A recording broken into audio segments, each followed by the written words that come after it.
ಮನೆ ಕೆಲಸ ಮಾಡೋರು ಯಾರೇ? ರೋಹಿಣಿ ಅವ್ರು ಮಾಡ್ತಾರೆ. ಆಸೆ ಸೀರಿಯಲ್ನಲ್ಲಿ ಏನಾಗುತ್ತೆ ಅಂತ ನೋಡೋಣ. ಈ ಕಡೆ ಸೂರ್ಯ ಫುಲ್ ಸೆರೆ ಕುಡಿದು ಬಂದಿರ್ತಾರೆ. ಅದಕ್ಕೆ ಮೀನಾ ರೋಹಿಣಿಯ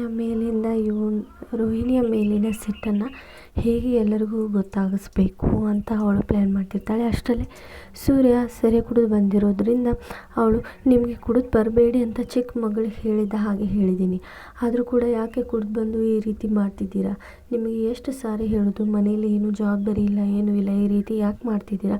ನಿಮಗೆ ಹೇಳಿ ಹೇಳಿ ನನಗದು ಸಾಕಾಗಿ ಹೋಗಿದೆ, ಅದಕ್ಕೆ ನಾನು ಒಂದು ನಿರ್ಧಾರಕ್ಕೆ ಬಂದಿದ್ದೀನಿ ಅಂತ ಮೀನಾ ಹೇಳ್ತಾ ಇದ್ದೀನಿ. ಕೇಳಿ ಸೂರ್ಯ, ಏನಮ್ಮ ಏನು ಮಾಡಿದ್ಯಾ, ಏನು ನಿನ್ನ ನಿರ್ಧಾರ ಹೇಳಮ್ಮ, ಹೇಳೇ ಬಿಡು ನೀನು ಅಂತ ಸೂರ್ಯ ತಮಾಷೆಯಿಂದ ಕೇಳ್ತಾನೆ. ಅದಕ್ಕೆ ಮೀನಾ ಹೇಳ್ತಾಳೆ, ನೀವು ಕುಡಿಯೋದು ಬಿಡ್ತೀನಿ ಅಂತ ಹೇಳೋವರೆಗೂ ನಾನು ಅಡುಗೆ ಮನೆಗೆ ಕಾಲಿಡಲ್ಲ ಮತ್ತು ಅದೇ ರೀತಿ ಮನೆ ಬಿಟ್ಟು ಹೋಗ್ತೀನಿ ಅಂತ ಮೀನಾ ಹೇಳ್ತಾಳೆ. ಇದನ್ನು ಕೇಳಿ ಸೂರ್ಯನಿಗೆ ಶಾಕ್ ಆಗುತ್ತೆ. ಅದೇ ರೀತಿ ಅವಳು ಬೇಗನೆ ಒಳಗಡೆ ಹೋಗಿಬಿಟ್ಟು ಅವಳ ಬ್ಯಾಗನ್ನು ತೊಗೊಂಬರ್ತಾಳೆ. ಆನಂತರ ಬಂದ ನಂತರ ಅವ್ರ ಅತ್ತೆ ಕೇಳ್ತಾಳೆ, ನೀನು ಮನೆ ಬಿಟ್ಟು ಹೋಗ್ಬಿಟ್ರೆ ಮನೆ ಕೆಲಸ ಯಾರೇ ಮಾಡೋರು, ಅಡುಗೆ ಯಾರೇ ಮಾಡೋರು ಅಂತ ಕೇಳ್ತಾಳೆ. ಅದಕ್ಕೆ ರೋಹಿಣಿ ಅವರು ಇದ್ದಾರಲ್ವಾ ಅಂತ ರೋಹಿಣಿ ಮೇಲೆ ಹಾಕ್ತಾಳೆ. ಅಷ್ಟರಲ್ಲಿ ರೋಹಿಣಿ ತುಂಬ ಗಾಬರಿಯಿಂದ ಮೀನಾ ಅವಳನ್ನ ನೋಡ್ತಾಳೆ.